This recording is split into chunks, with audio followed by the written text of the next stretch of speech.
This is Warriors Anonymous. Welcome back to Warriors Anonymous. An exciting week for, a week off.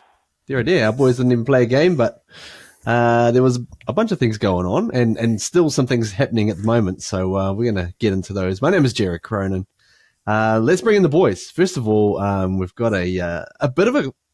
Well, we'll start with the return before we talk about the omission for this week. So we're going to go with the return from Daniel Wharekura. Hey, bro. Kia ora whānau. What's happening? Bro, now I understand that you had mentioned last week that you were unable to join us on the podcast for work and parental duties. That was the story. Right. However, Moneta actually came up with another theory as to why you might have been away. Moneta, what was the theory that you put out there? I just said she had an appointment for a back wax. That was it. It's priorities, mate. Ooh. Yeah. So you're all recovered from whatever it is you're... I'm quite fortunate to be not quite hairy in those regions, so... Sorry, Kyle Young. So no, don't need to an appointment for that, but plenty on. Wifey's away for work a couple of weeks in a row, so I'm going solo. Solo. Cooking dad dinners. I made dinner for the next 3 nights. I made this massive macaroni and cheese. Yes. In a big pan. I'm like, it's got everything. It's got veg, everything, all food groups covered. And I'm like, eat nice. 3 days in a row. Yeah. Bit of bacon, bit of. No, we gone vegetarian version. Just the little boy doesn't love a lot of meat. To be fair, well, I love the cheeseburger. But I've just disguised, and Jed will get this, and Moneta knows this. Just disguised as much vegetable in there without even knowing what they're eating. And they're like, yum, yum. Yeah. I'm like, yes, that's cauliflower, broccoli, all the goodness. Yeah, you just have to disguise it or have fun with it. Like this little broccoli. Look at these little trees. Whoa. Whoa. Mother and cheese sauce. Oh, that'll work. Oh. That'll work all the time. Now, Moneta Sauce has joined us. Mm-hmm. Good to see you, bro. Yeah. Unfortunately, your brother Isaac is unwell this evening. Or is he? What's going on? You got evidence that photographic evidence. No. I was just saying before, he looked like he's cooking up a nice ramen. He's got some boiled eggs. Sent a picture of some pork. But that was a few hours before the recording. Yeah. So a few hours before. So something may have gone astray in the cooking process. I think he might have been hit by a few bacteria. I don't know, maybe. Oh man, we've gone to some really weird places already in this episode, and I love it. Let's carry it on because it has been bye week for the NRL Warriors. So we're going to do a quick short balls and describe the bye week as a forced hobby. So that's basically something that you're forced into doing because the main hobby is not available, or so it's like your crap backup plan, really. Buddha, how would you describe bye week as a forced hobby? Okay, so it's yoga for me. Like, I know it's good for you, and you get old, 41. And it's hard. Yoga's bloody hard. Yeah, it's bloody hard, and you feel good. It feels good. It's nice, and you can do it with partner, and you're like, it feels good. It feels good. You're doing yoga together, and then you go, roll your mat back up, and then you just think about it, and you go, fuck, I'm not doing that again. And you do it, you pick it up and down, and like you do, I don't know. It's just can't sustain it. I thought you just roll down the mat and you go, fuck it. Yeah, that'd be yoga with Moneta.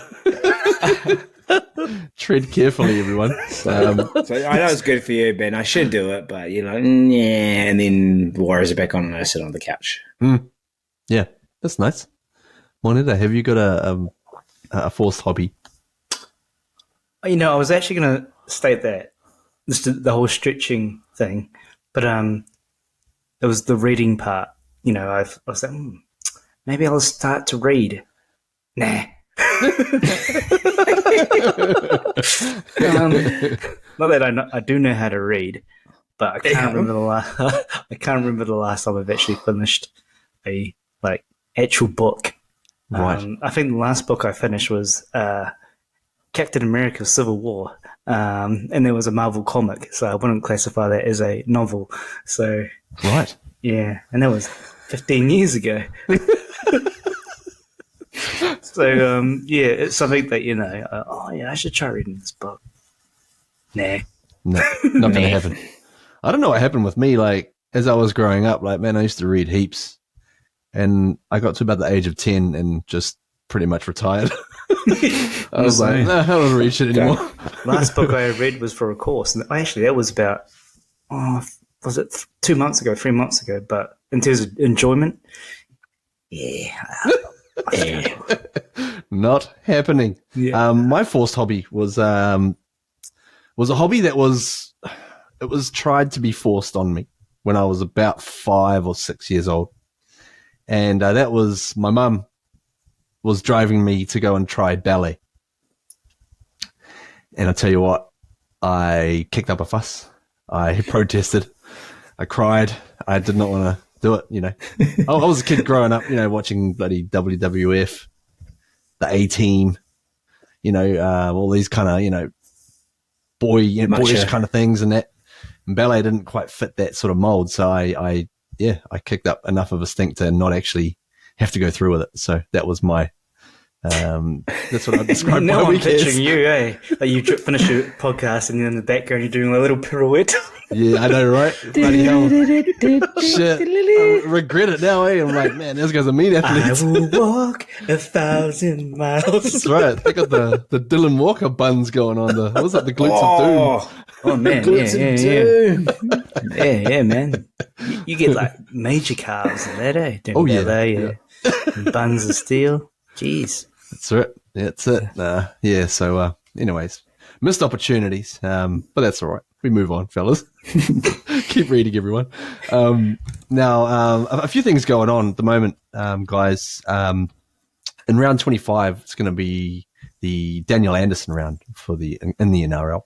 And so the Warriors going to play a home game against Manly, and they're going to be renaming the stadium as Daniel Anderson Stadium. So awesome. That's an awesome, gesture as they try to, raise funds to help him for, all the treatment and stuff he's going through with, his recovery from that really, bad accident that he had, spinal injury. Actually, it's probably, I kind of feel like Daniel Anderson is one of these guys that sort of, before this all sort of happened, he wasn't really spoken about as much as he should have been.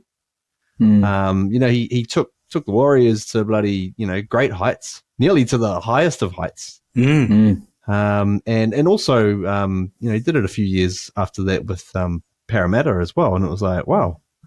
He kind of everywhere he went sort of nearly got, across the line, winning the big games. So yeah, I think it's just a really cool thing for the club, obviously. Strong ties there. Once a Warrior, always a Warrior. So I think that's a really nice touch. I think you're right with the plaudits, because I think everyone kind of goes to Ivan around, taking us that period that Ivan was in charge and how we missed Ivan and all the rest. And obviously Webby's come in off the back of an Ivan tutelage as well. But yeah, Daniel Anderson had massive impact to the team. Absolutely. Like 01, first year made the playoffs. 02, second year minor premiership, made the grand final. Third year, 03, one game off the grand final. And then 04, things just fell apart that one season. All of a sudden we just, everyone, we lost players, we lost coaches, and Yeah, the window It all went closed. astray. It just it closed really abruptly, I guess, without warning. But yeah, really, really interesting legacy. I think he leaves behind. And so yeah, hopefully we can do him justice He's always on that round. quite a tough cookie from the sounds of it.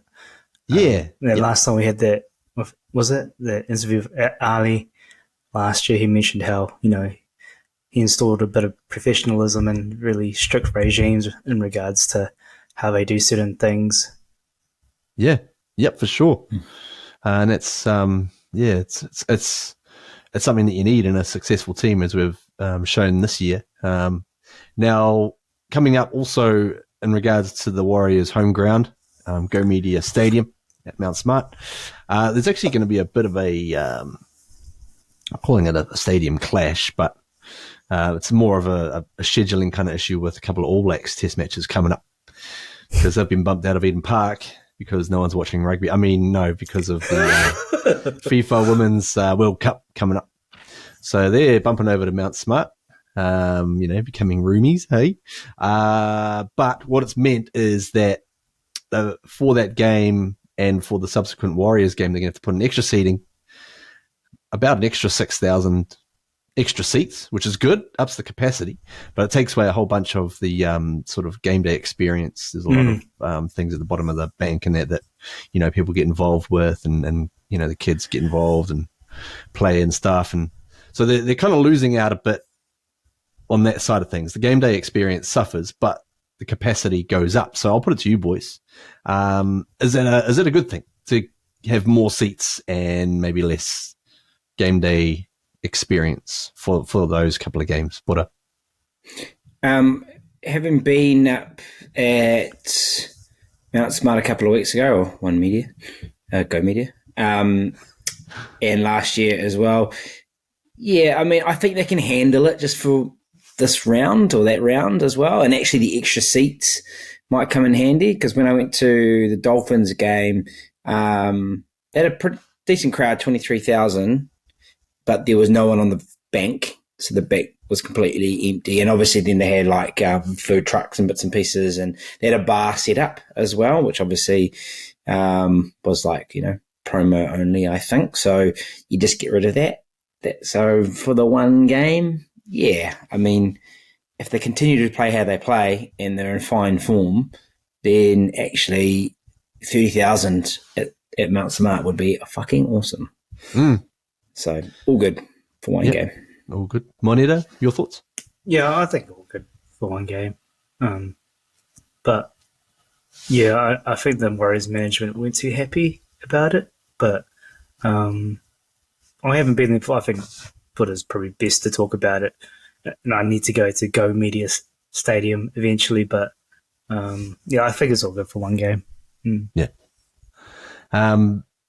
In terms of rugby union as well, heard some comments that Steve Hansen currently reckons that the NRL is a better product than rugby union, which I think damn straight. That's coming from me. That's coming from the All Blacks coach. It's not coming from no one. Yeah, that's right. And also to do with the All Blacks, a guy named Roger Tuivasa-Sheck was not picked in any squad. He wasn't picked in the All Blacks squad or the All Blacks 15. So basically, he's on the outer with any World Cup sort of aspirations, which brings us to some sort of questions. It's the can we potentially get him? Should we try and get him? Moneta, discuss with your thoughts, bro. Oh, it's a tough one, eh? Like I think we mentioned in the last podcast, we're already building quite a lot of depth. And but I guess the caliber of Roger Tuivasa-Sheck, you can't deny, and so having him in the squad somewhere, I think must be a must. But where, I definitely don't think he should be at fullback, because I think CNK's led that now. I think he can pretty much say that's his. The only thing I can think where he could play could be potentially centres, which we've got quite a few centres already now. But I think you'd have to get him in if he's available. A man of his caliber, I wouldn't say no to. But where is the big? I think is the other question. Just knowing how many players are playing like out of his socks at the moment and just playing really well. So it's again that where do we put him? Yeah. Well, Rog can't catch a break at the moment. Yeah. Now, Botta, as the Warriors' unofficial salary cap auditor, are you able to confirm one way or another if A, we can afford him, and B, we have a spot available in our top 30 to accommodate him? So we do have spots in the top 30. I think we've got 2 or 3, according to what's been floating around at the moment as well. So there's space. And I think, I don't know the money situation, but they don't have to pay, like, I guess, top dollar, because 3/4, effectively, when they would likely pick him up, 3/4 of the season could be over, or 3/4 of the year that they pay them would be over, because remember, they start from preseason right all the way through. So in theory, like, this is the same thing, and I know we'll get to it at some stage, the Ben Hunt situation, that he could go and only afford a little bit of money to another club, so they could do the same thing.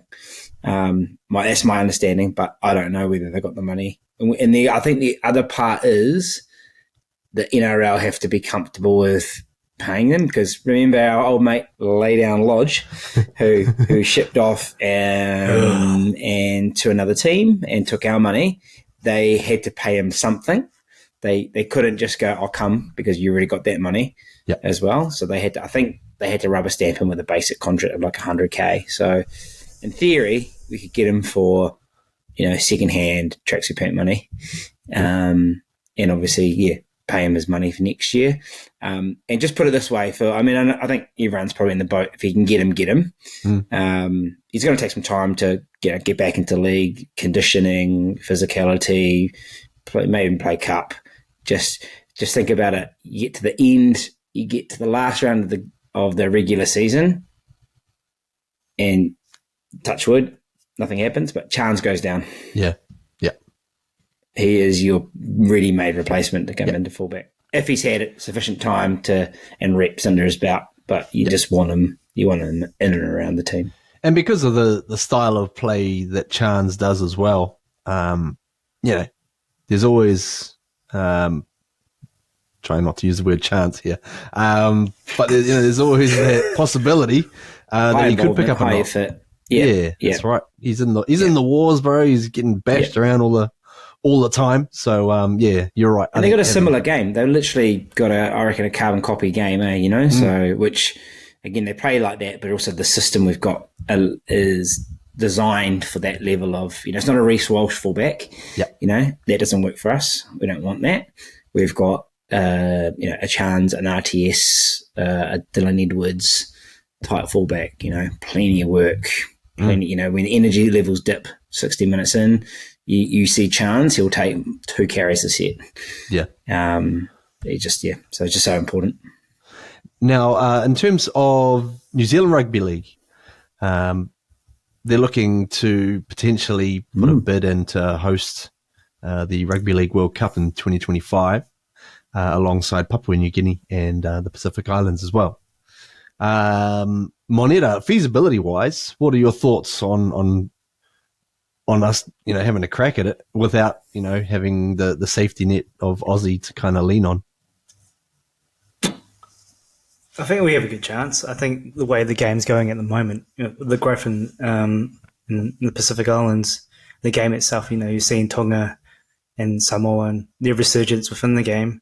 I think it's, there's a good chance now, because it's become quite leveled in terms of the playing field. So, but when I think logistically, it could be quite. It would be interesting to see how they could where would they place the matches and so forth, and logistically how would it work? It'd be worth it, I think, to be able to get that exposure to the islands back to a lot of most of the players within the NRL from the Pacific Islands, and being able to take it back to the homeland. I think it would instill a lot more pride within the World Cup come out. So I think it would be a great idea if they can do it. Great. Is it going to be easy? I don't think so, because I think it's they haven't got the infrastructure like Australia and New Zealand do. But I think we could help. We could provide a lending hand to help them establish that. Would it be maybe, Buddha, say, a case of, in terms of the sheer numbers, may not look the best on the balance sheet, but in terms of helping to grow the game and progress things, especially in the Pacific Islands, do you think that would, sort of have more longer term, intangible sort of benefits? Yeah. I mean, let's be honest. It was a fucking shambles, the last World Cup. It was poorly run and the weirdest draw. I don't know how that played out as it did. And was it the French pulled out? So they actually fucking got no options, really. Like that's the state of it. Aussie will just pick it up every second time, I think, and they have to. It's not their priority. We know International Rugby League isn't their priority. It's all about state of origin in the NRL. So, yeah. Is it going to be a global phenomenon? No. But can they can generate enough interest to probably turn heads away from the rugby side in the islands and maybe cement that rugby league is the preferred oval sport code to tap into players into network. So that's, if I was the International Rugby League, I'd be like, yeah, do that. We'll support you. And Australian Rugby League should be like, you know what, that's the future of our NRL competition as well. So yeah, but it's a case of no one else is going to do it. So just you've got it. You won. Yeah, Congratulations. The participation award. You were the only person in the race. Yeah. Well, actually, it was, I think I read something about something like South Africa was looking at trying to host it as well. Ooh. Yeah. So, yeah, interesting. That's even more interesting perhaps than this bid in a number of ways. Yeah, I have no idea how that would work. But I saw an interesting post from you actually as well, but on the weekend in regards to the top 8 and just, I guess, how tight the actual race is, and the fact that even though we've been going pretty well, there's really no certainty for the Warriors. When it gets to the business end, bro, can you run us through your thoughts on what you laid out there? Yeah, man. So, it's a fucking Murphy's Law, right? And so I'm swearing that we have a really good season, and it's one of those seasons where it's really competitive, like the 2018 season, or slightly different than the 2018 season where there were just 8 good teams. So, but we had such a great season in our standards, but we ended up, I think you will look at the table, the top 8 was separated by 2 points, like 34 on the top and then 32s as well. And we ended up becoming 8. So it kind of got me thinking that we're playing so well. There's, the Canberra game, obviously wasn't on the potty last week, but best game we've had all season. Absolute masterclass around how we want to play. But it just got me thinking all that hard work and how good we've been. And then you see the Roosters are just fucking, have had the worst month of Rooster football ever. And they're literally knocking on our door again. Para has had a shit start and they're pretty much in there with a whole bunch of buys. You got the Cowboys who we knocked over a couple of times, looked really bad, looked really poor. They're nipping at heels now. It's just, I just wanted to kind of make sure, put a post out there just that, I don't know, I don't want to prepare us for us to not make it. I think we're going to make it. We've got the game to make it, but it's just important. Yeah. And I don't think the team will get carried away, but just every week, 2 points, how important it is. We've got this game coming up, which you couldn't put 2 clubs in a different contrast, but even, I'm nervous because we go into a game where we're actually expected to win. Yeah. How many times, we've done that and haven't. So yeah, I think I should put that out just to really reinforce the fact that this is a great, amazing competition, and as good as we've been, we're still not guaranteed finals football as of yet. So yeah. Fair enough. And it's interesting, those teams that you mentioned as well, the ones on the outside looking in at the moment, Roosters, Para, Cowboys, these are all teams with some real weaponry. They got some real strike power. So if they get it together, they could all be putting a good case to get in there. Interesting as well, like, how you were saying on the, like, Para, say, they've had a terrible start to the season. They were awful. Or at least they'd lost a lot of games anyway. And they were so far behind the 8 ball that they shouldn't have been a chance. And now they are. They're actually not far off. Flip side of that is one of the teams who was flying high earlier on, who you mentioned about not believing in, the Manly Sea Eagles. They've kind of gone the opposite. They were sort of, sitting pretty there for a while, and now all of a sudden they're not even in the 8 anymore. So it's just that sort of, jockeying for position every single week. And up and down.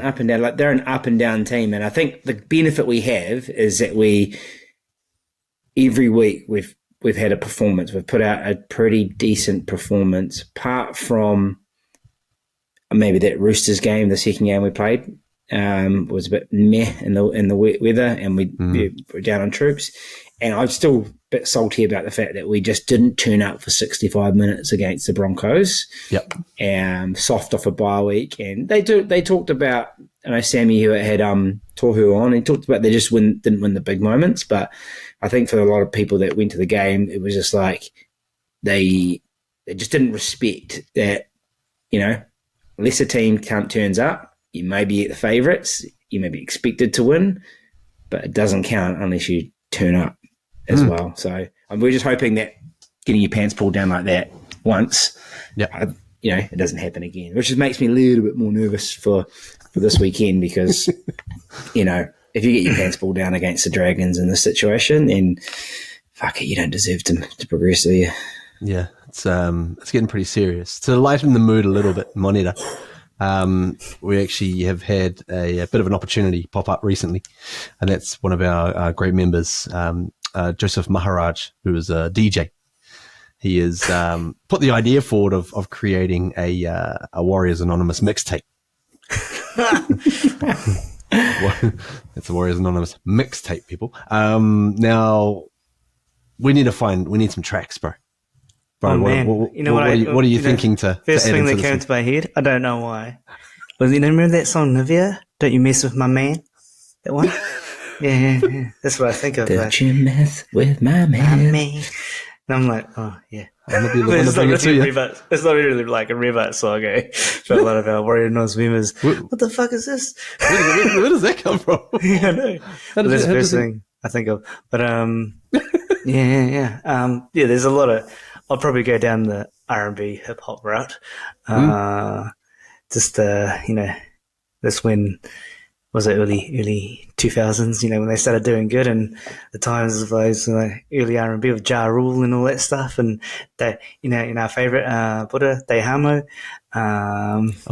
with Matty Ridge. Featuring Matty Ridge. Yeah, that's right. And Savage, picked it back in the Savage. Swing. Akon, Savage, Swing. It just looked like he was struggling to breathe, but could still rap out a good tune. So, yeah. All right, I was thinking of some Scribe. I'd get some Scribe in there. Yeah. Bit of Usher. We quite a lot of Scribe, don't we? Yeah. I still remember Usher did that little burn dance. I still remember it. The what? The hands. The what? You know what? Geez, let it burn. How I should always be like, the hand down the leg. Yeah. Or you just look in the mirror and the mirror would just crack. There's got to be a few sort of, I guess, 90s inspired sort of sounds. I know, Buddha, you always singing, The Best by Tina. Oh, just Tina, that's got to be. It's got to be in there. I mean, that's just rugby league at its core. And I guess it also pay homages to letting us into the NRL. So, Jimi Hendrix for some reason. Yeah, I was wondering about the Jimmy song. Yeah, I remember Sam Alty used to be really pissed off at me because first time I heard that song, I thought it was the rugby league song. And he goes, no, it's Jimi Hendrix. I was like, nah, bro, it's the rugby league song. The rugby league song. You fucking got it wrong. He's like, no, I know, it's Jimi Hendrix. I was like, nah, it's rugby league, bro. It's the rugby league. Yeah. Can this mixtape be twinked out with like WAS Anonymous or with Twink written on it. And it can also be sprayed with some Lynx Africa. Hey. Just to make it smell extra. I guess it would have to be a cassette. Unless you're going to try the old school lime wire burn a CD kind of deal. No, we'll go cassette, man. You know. Be like Guardians of the Galaxy, wouldn't it? The whole cassette. I knew one. Yeah. Walk around with a big old sound system on your shoulder. Anyways, there's some good ideas. If anyone's watching or listening as well, feel free to remind us, because I know that we reference songs all the time. So there's got to be some gold in there that probably needs to go into this upcoming mixtape just to get some thoughts going. Anyway, sorry, some of those artists are cancelled as well that we do refer to, so we can't. Careful with that. Careful, We're everybody. talking R. Kelly. Mixtape responsibly. R. Kelly. Now, there wasn't any NRL games on the weekend, but we did have a big game in the New South Wales Cup, which yours truly was fortunate enough to be able to do some commentary for New South Wales Rugby League TV. Real thrill. Bloody hell. Got there, ran into Richie Morgan from Warrior Nation, and matey was helping me get set up, calm the pre-match nerves. He helped me out because he helped me out with setting up his jacket to hang up behind the TV screen that I was working by, because the view that I had, I couldn't see anything on this TV that they'd set up for me because there was a big window behind it. So I was like trying to see it, and he goes, no, bro, chucking my jacket up here on the back of the window to make your view better. So that's the man that Richie is, But anyways, onto the game itself. Quite an experience for myself. The game was over in the Newtown Jets home ground, Henson Park, one of the old historical grounds there. So I thought I'd show us some highlights here. We've got a minute or two's worth of highlights, so thought I'd just chuck them up. And I don't know if you boys have seen any of the game at all, but no, I didn't catch it, man. Ooh. So this is the first try that Newtown scored, the old chip and chase from Kale Edel into Braden Trindle. Oh, Tricky Trindle. Yeah, that's right. Trickster. And this was a bit of a length of the field effort here. There's Newtown, good catch on the last tackle, and then away they went. This winger with a flying mullet, Samuel Stone Street, looking inside to Trindle. I thought he was in again, but great scrambled defense by Jacob Laban there. But then they still had the boys stretched as they came out to the left. They knew where they needed to get the ball to, and that was to Kale Edel. Man, he looks like his old man, his old man. Kevin. Yeah. Far out. Plays exactly like him too. Freddie Lussick got one back for us. You'll notice the red headgear as well in support there was Tanner Stowell Smith. Boy, had a good chat with him. He had a play during the game, which I'll mention in a second. This is they pushed further ahead into the second half. They were up 18 points to 6 before we started to make a little bit of a comeback. Vialea came up, got a try to bring us a little bit closer. Down 18 points to 10, and then Ronnie Volkman ran in amongst all of the traffic here. It was a bit of a funny one. Everyone was protesting in the defense as to what was going on, but the referee decided to give it, so it was like, all right, cool.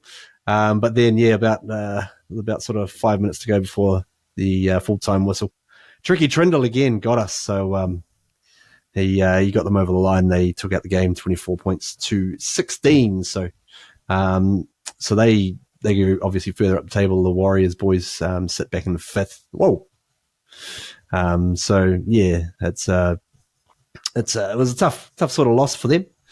But they played pretty well and they went up against a good team as well. So now just on Tanner Stowell Smith in the game as well, I caught up with him afterwards and had a laugh because he managed to get a bit of an intercept sort of set up.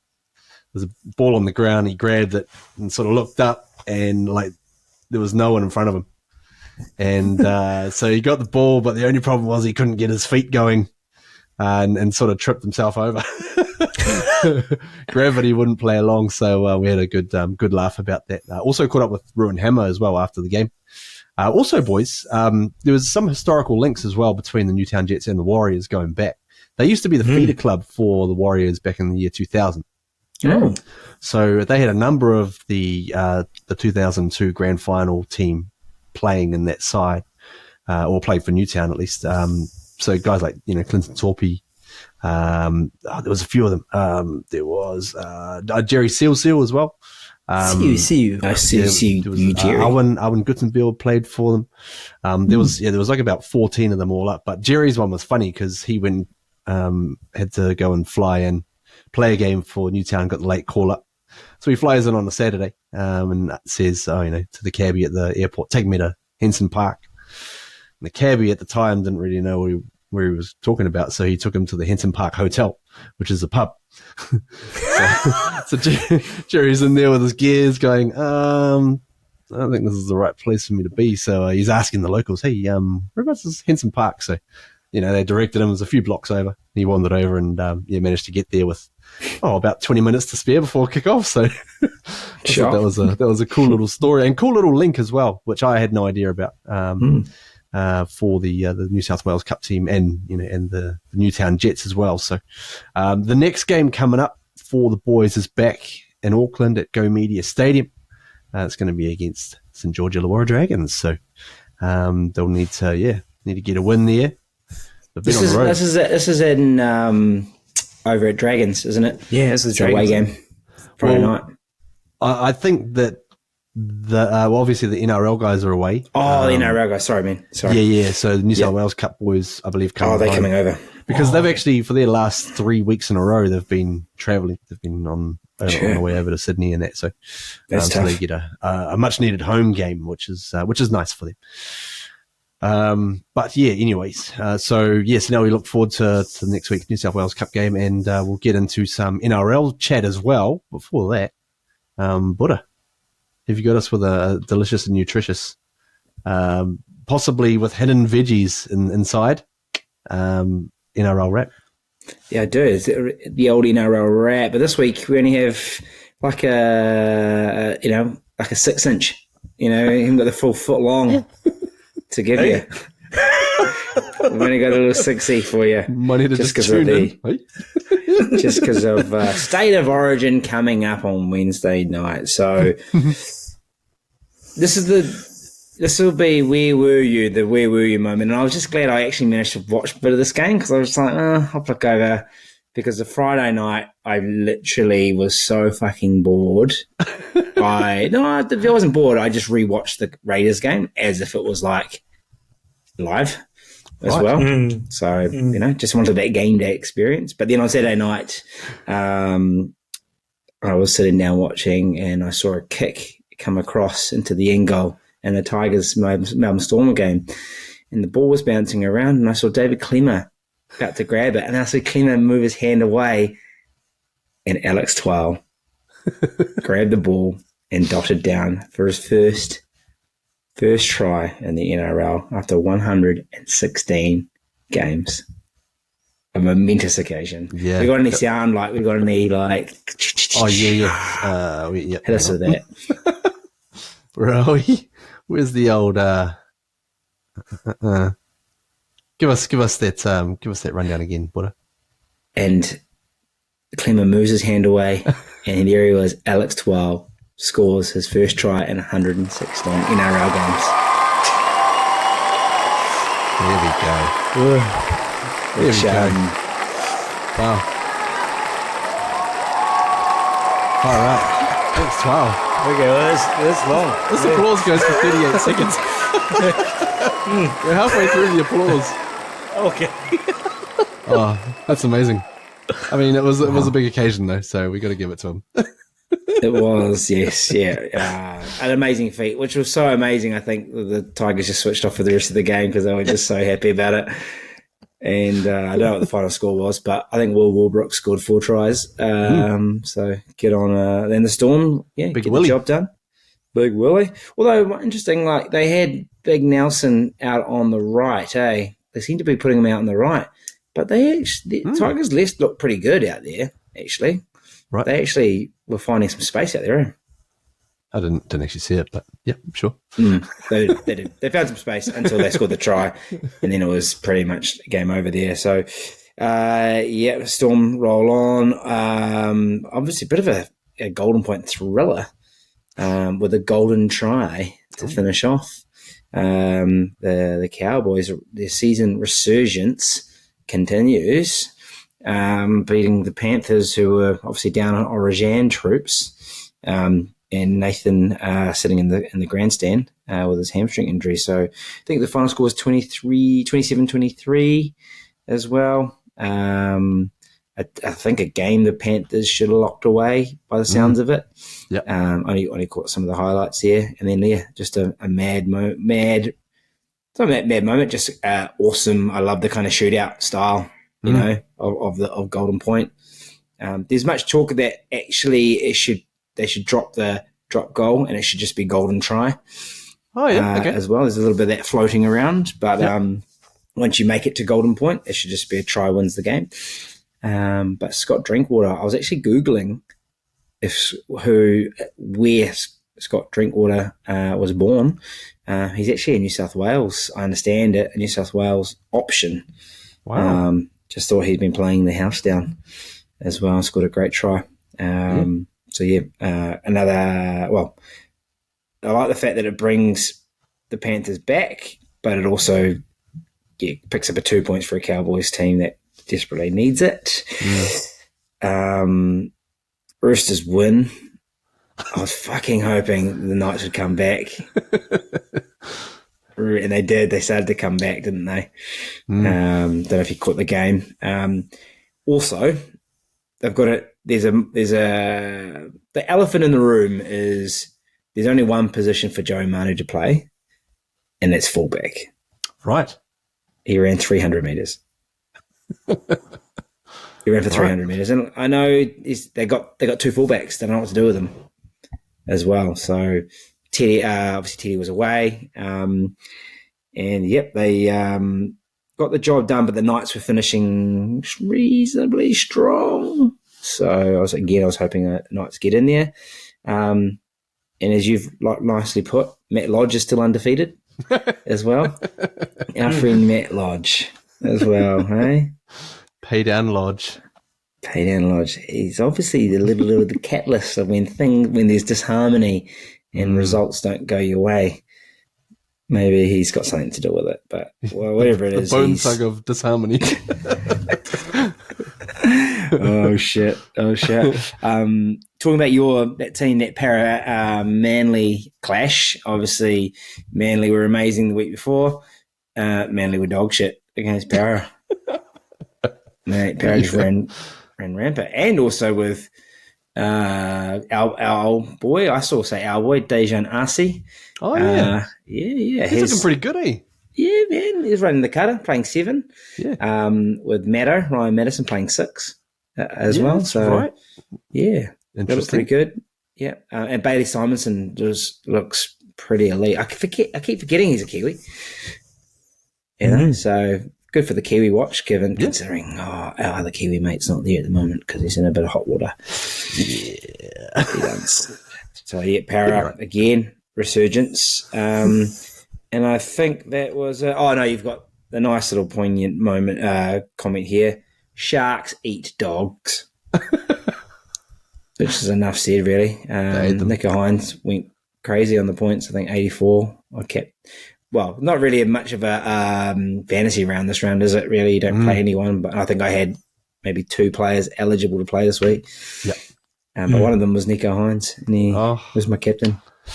Oh, ouch. So yeah, on a half 6-inch week of NRL, we're known for the Twali try. The 12. To the 12. And that's us, boys. Monitor. Origin coming up, just quickly. You're the only Queensland supporter on this podcast. Are you boys unbeatable at home? I wouldn't say unbeatable. I think beatable. I think the underdog status has now gone to New South Wales, but I think I was listening to the podcast yesterday on Triple M, and they were saying that Queensland usually feeds off that underdog status. maybe it might do the same for New South Wales. Everyone's kind of counting them out, right? And hopefully you'll bring out the best in New South Wales in regards to getting that, I don't know, getting that intensity back, all that kind of, motivation to prove everybody wrong. But it's usually the other way around. Everyone's kind of discounting Queensland, don't have the troops, don't have the usual razzle dazzle, and then next moment, they've just taken the series. So this could be a moment for New South Wales to kind of like prove the naysayers at the moment. People who are questioning Tedesco at fullback and yada yada. Though I can kind of see why, but that's just my opinion. Under siege. Yeah. So here's Tedesco's chance to kind of prove everybody wrong. He belongs there. So I think I expect it to be a pretty tight match. So it's going to be that origin of all origins. This game. This is the one of the most anticipated games of Origin for some time. Like this is a biggie. Because I remember there was a moment like this with Queensland where everybody was counting them out. They weren't having the troops in there. And next moment, they just played with grit. Yep. And then they got through. And this is IX. I wouldn't be surprised. I mean, of course I'm going for Queensland. But I wouldn't be surprised if New South Wales pull it out of the hat. Okay. The Origin romance needs New South Wales to win, doesn't it? Yeah. For the romance of it all.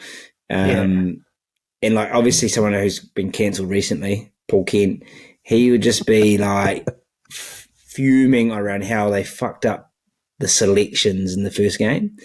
To then also to make, I mean, obviously injury hits, but they just make completely different selections. Yes. As well. Nonsensical ones as well. I just based on I what guess they'd done before. Yeah, the Nico Hines selection is like, what a waste of fucking time. What was his role in the first game? His role was to push out to the centres and then get palmed off by Cam Munster. I don't know. That's what he did. And he's a great guy, but obviously they don't rate his 7 ability if they went and chose Moses. But like Queensland favourites, got a great team, great balance, I think. But New South Wales need to if they really want to be part of this Origin romance, they need to do something, man. They're also saying that it's worth about something over $3 million to the NRL. If New South Wales lose, then they because the game 3 would be a fizzer. Yeah, they could be losing some coin on people not watching and whatnot. So this is conspiracy theorists. Is just getting into this realm of take a dive over here, and Liv turns up, and then they start paying money in there, and then you just have a look at the penalty count. Maybe it's been done before. We know it's been done before. Gets done to us. Just to keep the product. That's right. Gets done to us every week. Anyways. Now moving on to this weekend's game, and we're going to kick things off with the expense account thanks to Greg Spence. Ching, ching, ching, ching, ching. He's given us some good stuff this week. I've got a stat too as well. Go ahead. No, you roll Greg's, and I'll see if he's covered it off. All right. Well, our recruits from the off season this year, they're currently unbeaten against their old teams. So hopefully Jackson Ford, formerly of the St. George Illawarra Dragons, can join Chance, who beat the Raiders, and also Mitch Barnett, who defeated the 90 Knights. So, fingers crossed for that eventuality. Now, also in terms of our great scoring winger, Dallin Watene-Zelezniak, he has scored 6 tries in his last 4 games. Which is basically the best run of his entire career. And if he gets the try this week, it'll be the first time he's ever scored in 5 consecutive games. Plus, also, he's got 8 tries so far this year.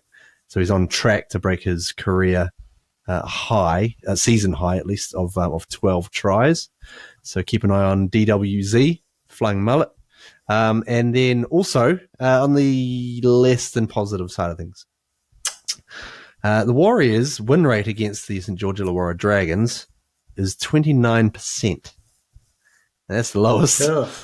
rate that we've got against any NRL side, or current NRL side, that is. Oh, that's a downer. And even worse is that we only win 15% of our games at the venue on Friday, which is in Wollongong, the Gong.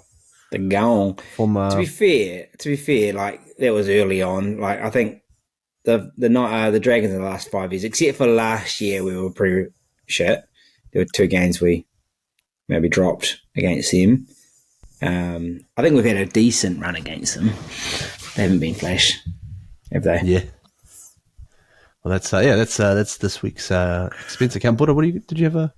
Oh, just a little cheeky one because we don't have Mitch Barnett this week, right? And so, and I know he's serving suspension, and it's probably, if you're not going to have him available for a week, it's probably this week. And let's hope D Buns is back. The glutes of doom. But I was just checking. I just thought Mitch Barnett makes our team better. He makes our team better. Watching him live, he's just got. I mean, we've got a great team, but when he comes back in, we're just a little bit stronger. And I think he's played 5 games this year, and he's won 4. The only game that he was playing we didn't win was that Roosters game you went to in about 35-degree heat, and we lost half our bench. And actually, we might have even lost. No, I don't think we lost him. We may have lost him during the game. I don't know, but it just seems to. Yeah, I think we did, didn't we? Yeah, maybe lost him in the second half. I mean, it's only a sample of 5 games, but you just know when he's there.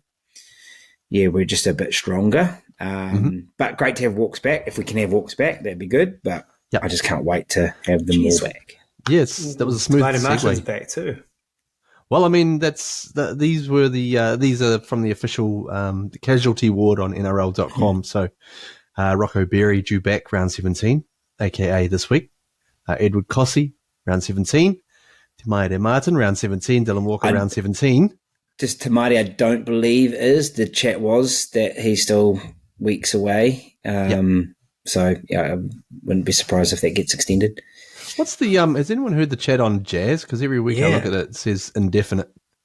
Yeah, I think he's like in the 20s, mate, to be honest, because it's quite a niggly, like calf Achilles tendon type thing, right? As well. So yeah, it's I think when he was on with Zane with the Warrior Holic, he talked about being back end of the year, hopefully fresh coming into the last couple of rounds and then into finals. Right.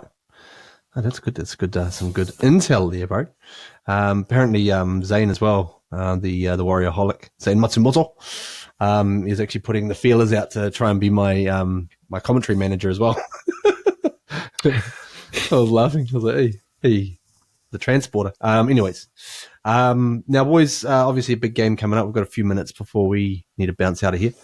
What are we expecting? Moneta, there's been a lot of chat around the Dragons, Ben Hunt and what he wants to do, i.e. not play for them anymore, with the new coaching regime coming in. So he's asked for a release.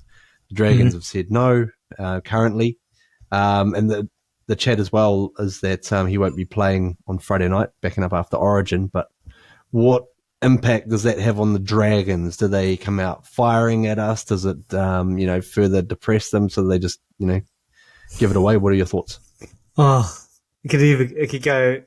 It's never in the middle on these occasions. It could either go either way to the extreme. It could go to play really bad, or they could play really good, proving that they don't need Ben Hunt. So I just predict it to go to the extremes rather than in the middle. So we'll see what happens. Yeah, but I'm hoping, the former, that they just play really crap. And Ben Hunt, cause enough destruction for us to be able to capitalize on. So, yeah. They are definitely a tricky team, and they've shown that in the games this year. Some of the games that they were maybe expected to win, they got thumped, and other games not expected to do so well, and they came out and actually, put on a good performance. So, Buddha, what are your, I know you're feeling a bit nervous about the prospects on Friday night. Oh, I'm not nervous-ish. Well, kind of am, but the way I'd put it is that is the expectation. If we need, there's a lot of people waking up to the fact, especially over the ditch, there's been, how good is it listening to the accolades the team have received in recent weeks of that performance.